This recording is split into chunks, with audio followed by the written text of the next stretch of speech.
And welcome back to another episode of Shashank Redemption, where we talk about entrepreneurship. We talk to different founders. But today I'm super excited about bringing our special guest into the office to record this. His name is Brian Townsend, and his story is very different than a lot of other guests that we usually get on the show, who typically are startup founders. They've founded technology companies. But Brian has a very interesting story, and I would not steal the limelight and take it away from him. But his journey into teaching entrepreneurs, being an entrepreneur himself, has been very different than any other guest that we have ever had on the show. So, Brian, welcome to Shashank Redemption. Thanks, Shashank. Appreciate it. And as I said, I will not steal your limelight and give away your story because, of course, I'll not do justice to it like the way you would. So take us through your journey from being, an undercover narc, as they say, to where you are, and how did that happen? Yeah, I actually started my career as a police officer in Joplin, Missouri. Great community, great department, and great experience. But my passion was to be a special agent with the Drug Enforcement Administration, the DEA. And that was my goal. That was my dream. And after about 5 years at Joplin, I was able to accomplish that. Was in several offices. I can kind of walk you through that. I was first assigned in Little Rock, Arkansas. I worked a lot of local impact cases where, we would work with state and local law enforcement and identify and target violent criminals and organizations. After about 10 years there, I decided I wanted to go into management.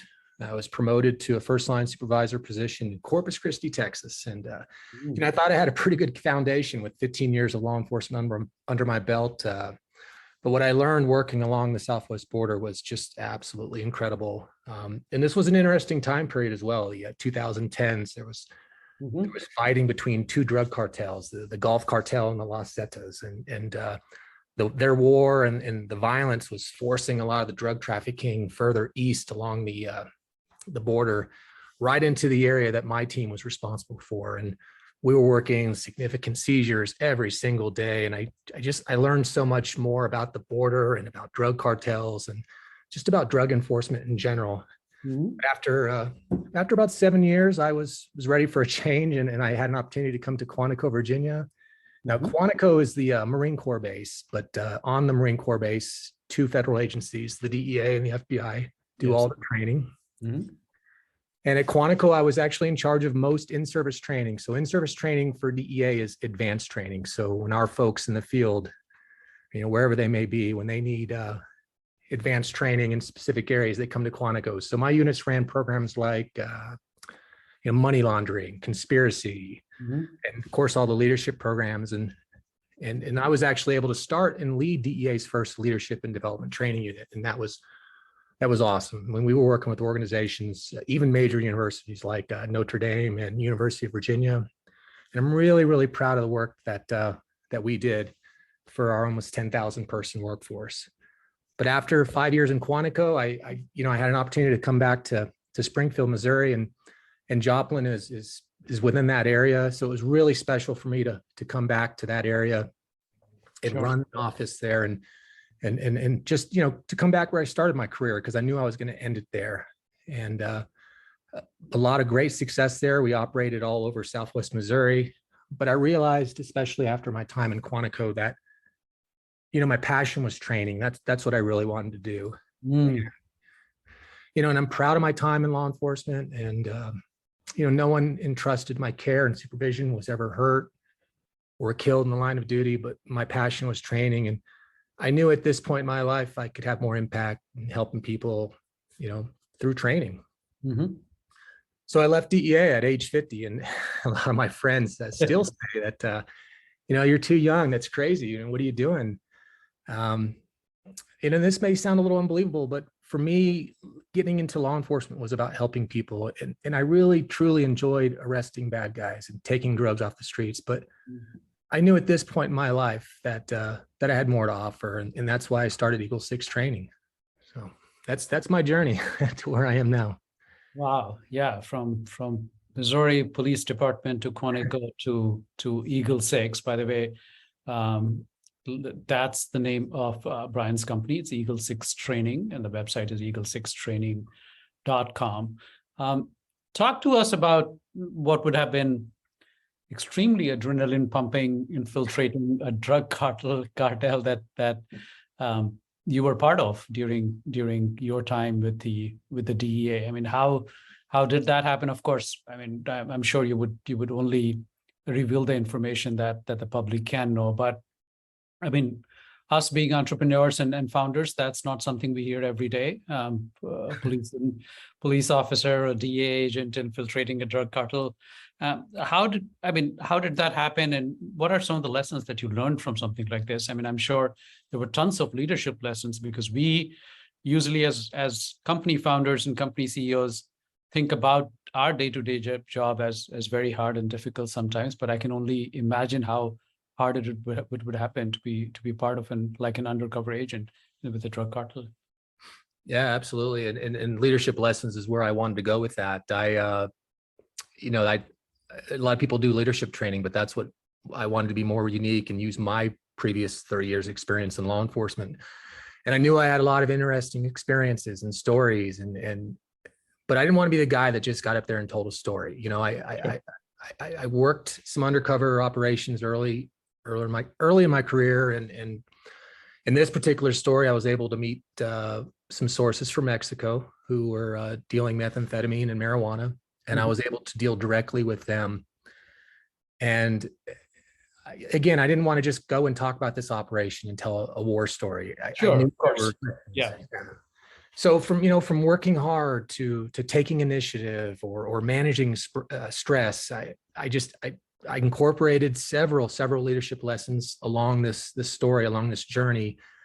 And my goal was really to make it relevant to any industry, to any listener. Yeah, so let's talk about some of these things. Is what were your learning, especially leadership lessons? And as you rightly mentioned, I mean, those are the lessons that's relevant for any industry, any executive, any founder, any CEO. We would like to, of course, the audience would like to see what were some of those learnings that you think is relevant for everyone else on listening to this podcast. Yeah, absolutely. Meeting two sources of supplies from Mexico was very stressful. Yeah. So I had to manage stress. I had to bring my A game. I had to identify with what they were doing and be prepared. I had to rely on my team. I had people that were watching me, especially when I was actually in my undercover capacity. We met them in a hotel room outside of Dallas, Texas. So I had to depend on my team, and so I talk about teamwork. When we were talking to them, I had to be flexible because things would change. They wanted the operation to go one way, and for instance, they wanted me to follow them to a house. Sure. That wasn't safe. I knew that wasn't safe, so I had to be flexible and recognize opportunities, and I just tried to find things that, like I said, were relevant to any listener, not just a war story. Sure. Pay attention to the details, watching their body language, things they said, things they didn't say. And just along this whole operation, even before the actual undercover experience, I mean, just, managing my emotions, learning from previous experiences, learning from my mistakes.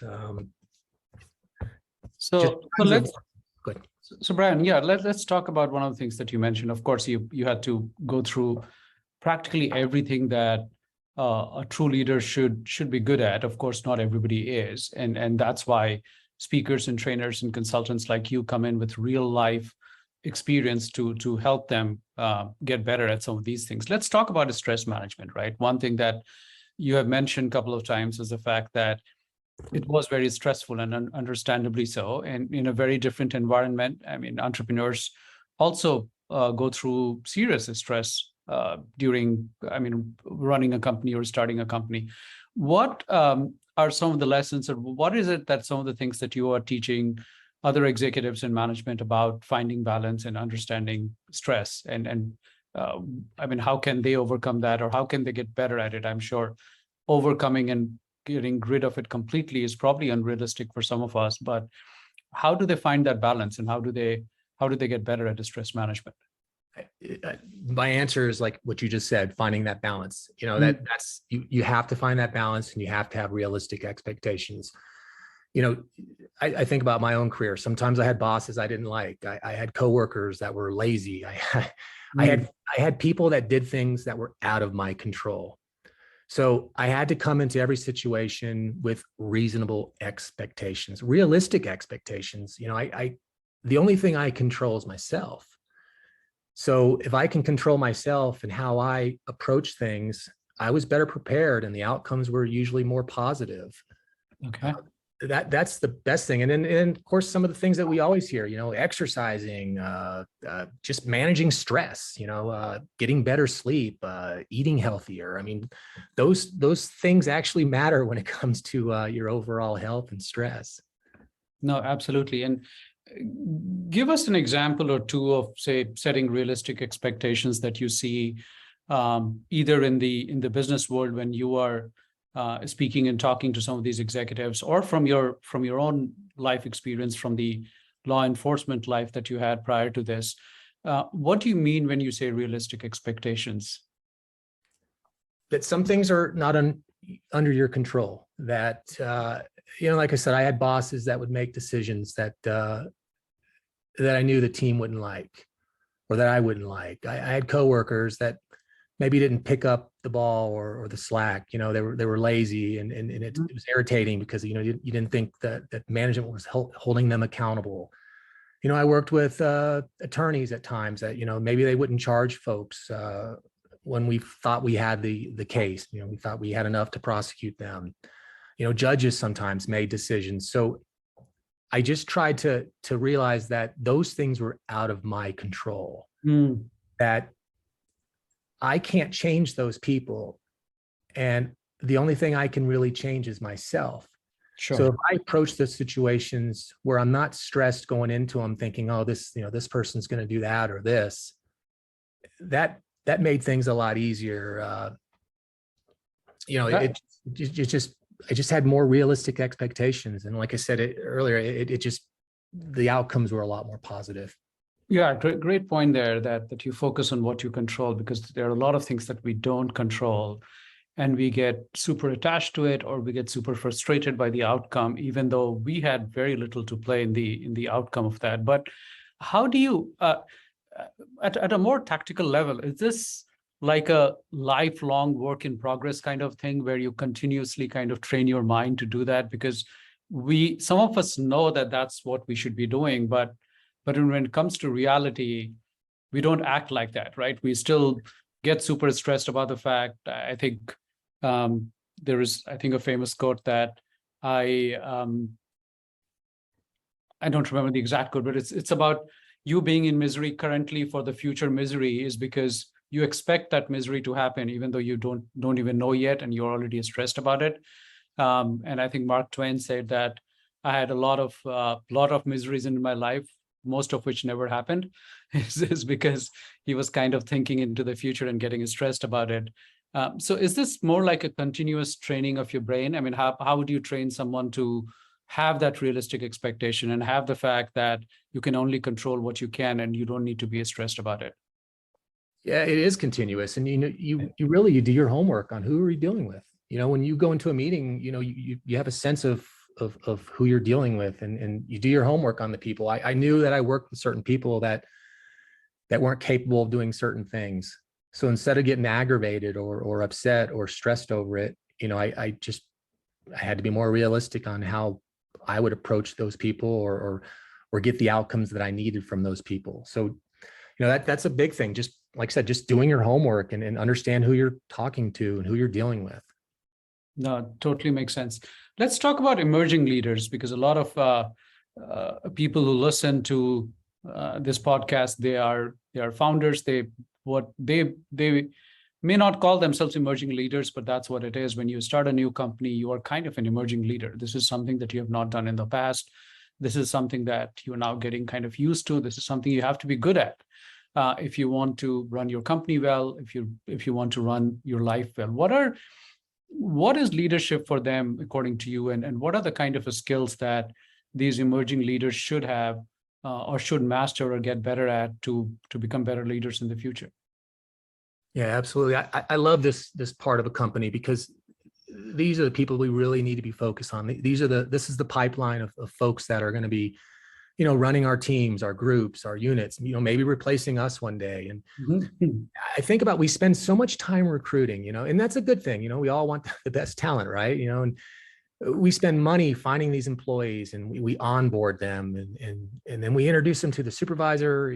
We probably give them a computer and a desk or a cubicle or something, and then we just seem to forget about them. And development needs to be about, identifying these folks early on and showing them that you care, because a lot of these people are going to be your talent, your hard hitters, like I said, the folks that are going to be running your teams and in your divisions. But all too often we just kind of just promote them and we hope for the best. It's like a big gamble.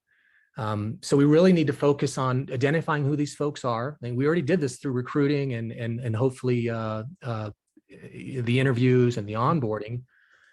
And then let's just start developing along their career. So when they are ready to promote, we've given them a leg up. We're not just saying, hey, you were good at your job. We're going to make you the manager, but you may be horrible at that. And then we become reactive in trying to fix it. Mm-hmm. Send them the training, give them, develop them, prepare them for the next journey in their career. And so what I'm hearing is that you're training them more into decision making, training them more into critical thinking, because these are the kind of skills on job that they need to have to get better in the future. Absolutely. Critical thinking, making decisions, trust, compassion, being authentic, just all the core leadership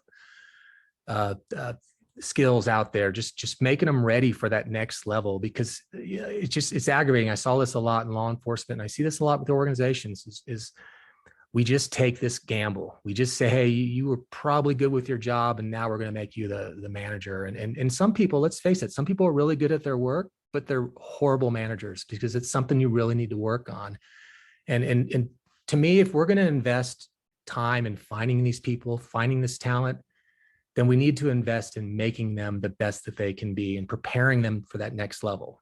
I mean, really preparing them to replace ourselves.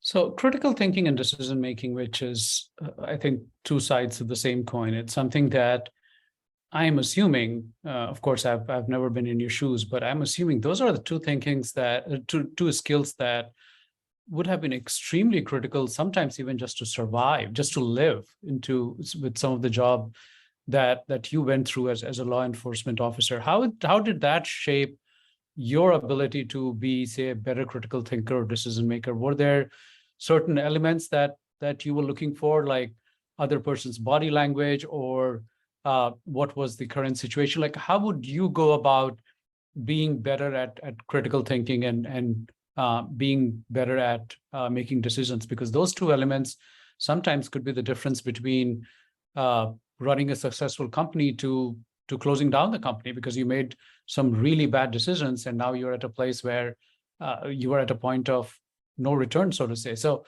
how did you get better at those two things? Because those are the things which are extremely critical, not just for emerging leaders, but I mean, even leaders who are established and running large companies. Yeah, absolutely. You're continually evaluating information, because you want to arrive at a conclusion that's safe, especially in the law enforcement career.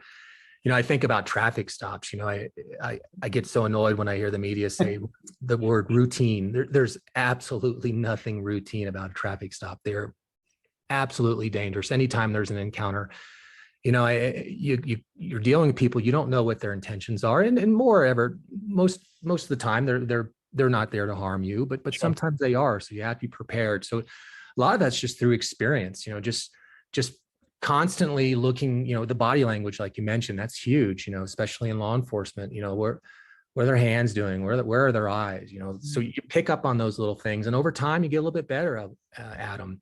But you're always evaluating information, whether you're a police officer or whether the CEO. I mean, you're always evaluating information because you want to arrive at a conclusion that makes sense, that has the best, most favorable outcome. and not go with a confirmation bias. So I mean, giving again the example of traffic stop, you're not just going with a bias that this is a safe traffic stop or this is a dangerous you're not thinking of a decision already in your head, getting into that thing, and then taking all the data points that's coming in very quickly in this case, of course, and figuring out what's the best action. Yeah, absolutely. And we get the concern there is you get, too complacent. So you can't, especially in a law enforcement career, you have to treat each situation as it's unique, but still use all the your critical thinking skills, all your previous experience and all the things that you're seeing and not seeing to help, have a favorable outcome. Yeah, and about you trying to train the emerging leaders to become the future leaders and starting it very early. I remember I worked for General Electric out of my business school, and I was only an assistant manager there. And they already had a program called Emerging CEOs, and I was shortlisted for that. But what was surprising to me was, I mean, I was probably 7 rungs below the CEO at that point of time, and there was only one CEO, of course. And it's not as if they were training for multiple CEOs. And they were already scoping at that level like ours, on who could be the future emerging leader. In this case, the future emerging CEO. Of course, not all of them, or if any of them ended up becoming the CEO, but they were already scouting for that kind of leadership potential into people, which to me was both impressive and surprising, is because I never heard people being chosen that early. Like if you're the vice president or senior vice president, you are 1 or 2 level away from the CEO. I've heard companies starting to kind of groom people into becoming future leaders or future CEOs, but not at that level. What's your take on that? I mean, to me, as I said, it was both impressive, but also surprising, because I mean, even if I ended up being the CEO, it probably would have taken me 15, 20 years from then. I think it's wonderful. I wish every company out there would do that. I mean, yeah. Think about how it made you feel and what it did for you, your confidence, your career. I mean, that's incredible. And I tell you, Shashank, what I really see happening is, and what I fear happening, especially in this economy, is training and development being cut or reduced. We're laying off people and we're making changes. And I joke and I say that training is like the music and art department of a school district. It's always among the first to get cut, but it's so invaluable though, right? It's really not funny though. It's actually very serious. And not only that, when people are let go, and it's, like I said, especially in this economy, what do you think's going through the minds of the other employees in the business? They're wondering if they're next.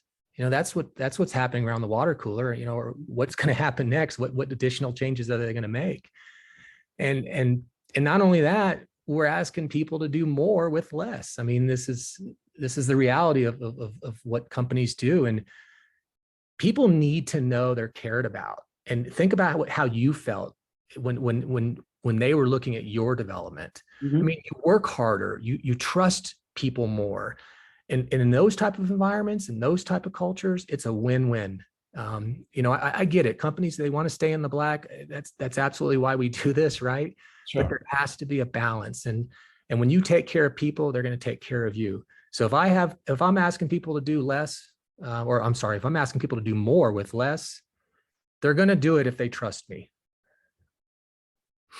Yeah, and that totally makes sense. That's so creating that culture of trust, creating that culture of balance within the organization. It's so important. You talked about training and development of employees, and that's what Eagle 6 training specializes in. So that brings me to some of the services that you provide, Brian, to individuals, to leaders, to companies. Let's talk about some of the services that you provide and how they can reach out to you and how they can benefit from that.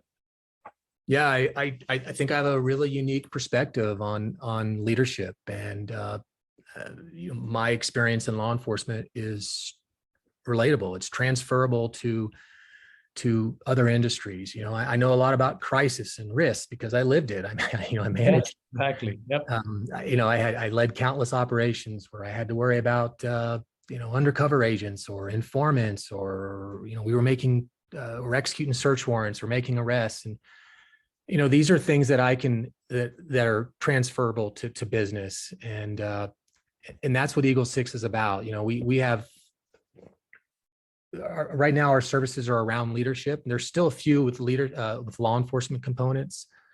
I still do some things with basic narcotics investigations and things like that, but our future is leadership. It's helping people be better, and preparing, you know, the emerging leaders, the frontline leaders, and just leadership at all levels in the organization. Another one I think I should mention, or I'd like to mention, if you don't mind, is I prepared a lesson plan on opioids and fentanyl. And Wow. yeah, and this is something that I did for any audience. I mean, this is something that I really think people need to hear. I tell you, after almost 30 years in law enforcement, I have never, ever seen a drug more dangerous than fentanyl. I mean, it is an absolute game changer. And that's really why I developed this, was the public needs to know. I mean, parents need to know, everyone needs to know. I mean, 107,000 people died of a drug overdose last year, 107,000 people. That's crazy. It's 300 people a day. And we know now that about 67% of those people died from synthetic opioids like fentanyl. And they're just killing people. And like I said, an absolute game changer. And I'm really proud of this class. And again, it's something that I think everyone needs to know. It's not just for law enforcement. No, I totally agree. And I also, just to the audience here, the fact that, I mean, we try to get our leadership lessons from people who are either writers or speakers, or maybe some of them were CEOs or leaders in the past. But really, when I look at what you did for 30 years, as you said, Brian, I mean, trying to understanding stress management, understanding critical thinking, decision making, adaptability, leadership, all of that is what we think at the level that we operate at. You had to operate at 10x, if not 100x in some cases, because literally it was a matter of life and death for you and other people who were involved with this. So the kind of training that can come from someone like you, having lived through this for all these years and then trained several people doing this, is extremely invaluable. So I'll really ask my audience to seriously look at Eagle 6 training if that's something that they are looking into working. Plus, what you're doing on opioid epidemic, it's something which is extremely noteworthy, because you're right. I mean, it is an epidemic, and something that, I mean, you don't usually get informed about until it's probably too late for you or your family members. So thank you for working on that across different spectrum of industries and people. Anything else you'd like to close with, Brian? This has been a very useful conversation for everything, as you rightly mentioned, irrespective of what industry you are in, irrespective of, I mean, you could be a student listening to it really, and you could still learn so much from what just Brian mentioned, is because he also mentioned the earlier that you start, the better it is. But any closing thoughts on what our listeners should know about the things, where they are and where they want to be next in life, and what should they be doing? Yeah, sure. Self-reflection, you do these things for your companies or your people or yourself because you want to be better. You want them to be better. And I talk a lot about self-reflection. Let me tell a quick story real quick. I was working with a company in Virginia, and I love this story they told me. They had a broken culture. I mean, just absolutely broken. And they brought a leadership consultant in, and he put all of the management in one room. He gave them all a piece of paper and a pen, and he said, "What's wrong with this company?" And I'm sure you can imagine there was a lot of laughter, and people joked about not having enough paper or not enough ink. But after a few minutes, he stops him and he takes out a $100 bill and he says, "I'll give this to anyone who wrote themselves." Oh, wow. Right. And it's so powerful, because change starts within. And whether it's change for yourself or whether it's the people that that you take care of, that are your subordinates, we can only work on ourselves, and it's the one thing we can control. So if you're going to make a change in an organization, start with yourself. Yeah, that's huge. Starting with yourself and working on what you control, and you control nothing more than yourself. So that's a profound lesson in everything from self-improvement to leadership to building a better culture within the organization. Thank you, Brian, for taking the time out and coming to my podcast. Again, Brian Townsend can be found at eagle6training.com. That six is a number. So eagle6training.com. And then he can also be reached at Brian at eagle6training.com. Thank you, Brian. Thank you for spending time with us. And this was really useful. Thanks, Shashank. I really appreciate it. Thank you.